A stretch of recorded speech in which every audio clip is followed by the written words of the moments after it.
there's an axle that's gonna go here. It sounds fucked up.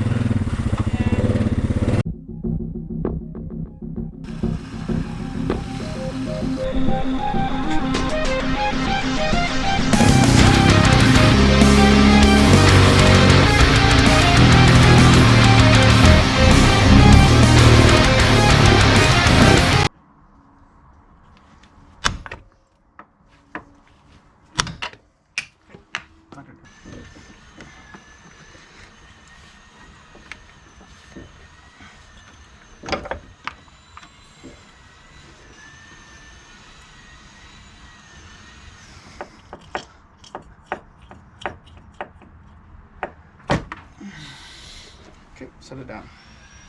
All right, guys, so I got my Honda axle here off, and then I got my new Demon heavy duty axle here. So I just took a quick couple of measurements here for you. The cup is 3/16 bigger, wider, I guess, in diameter. The plunge is another like 1/8 of an inch, I think, a plunge. 1/8 of an inch, 3/16 of more plunge. And down here on the outboard side, the cups are identical. It doesn't look like the cups changed really at all between the Honda and the Demon. Now I did notice you get a slight more of an angle on the outboard and the inboard on the Demon. It's a little bit more of an angle, but not much more. Saying that, the shaft is I think 100 thou bigger, so just under 1/8 of an inch bigger than the Honda shaft. You get more plunge out of this guy than your Honda shaft as well. So if you're running, and if you look here, they're flush here at the end. Down here, it's about a 1/4 inch difference down here in length. So it's about, I would say, 1/4 inch to an 1/8 of an inch longer of an axle, which is great for when you're running a lift kit in your ATV. That extra little length really helps you out.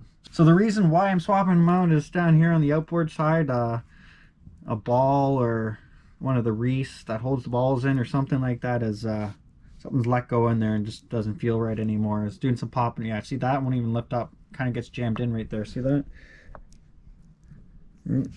Look, I can spin it. There we go. See that angle? So yeah, see, it won't even go back down. So the outboard here is all fucked up. So that's why I'm swapping these out. I'm just changing the two front ones for now. When you guys are installing these, so make sure you put some grease here, help seal the diff flap down here as well. That's what I do for one of my Honda axles. I always take it apart and grease it.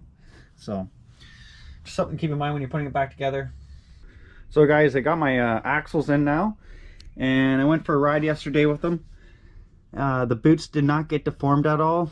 I just did some trail riding for the first hour to break them in, and then I went crazy and did some mudding.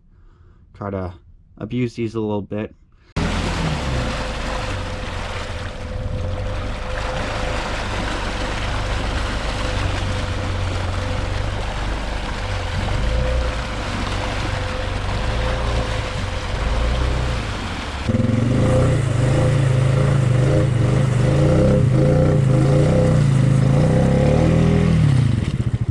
Feel like we should probably set her to forward then.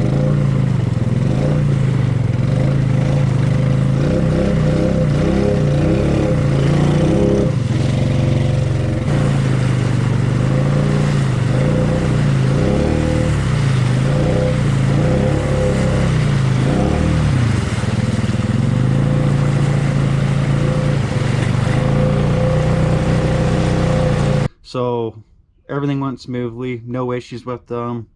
Like I said, the boots, they didn't get deformed at all. Sometimes when you put them on, they might get a little bit hot at first and they might deformed. I had that happen on the RINCON on one of them, and it kind of fixed itself after the first hour. So just something to keep in mind, just keep an eye on. Another thing too was these Demon axles don't come with cotter pins, so you can use the old Honda one, it's fine. I like to keep a little cotter pin kit around for tearing these Hondas apart and put them back together. Doesn't hurt to swap out your cotter pins once in a while.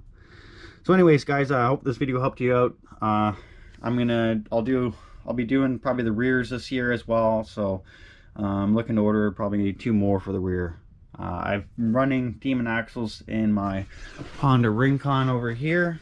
and I'm running them all the way around, and they've held up for a year. I'm quite impressed with them. That's why I went out and bought the Demon Axles HDs. I haven't broke one yet, so we'll see what happens this year. Now, the Demon axles weren't hard to install, pretty much the same as the Honda axles. You guys should have zero issues with installing these. I never had an issue with them, so the install went perfectly.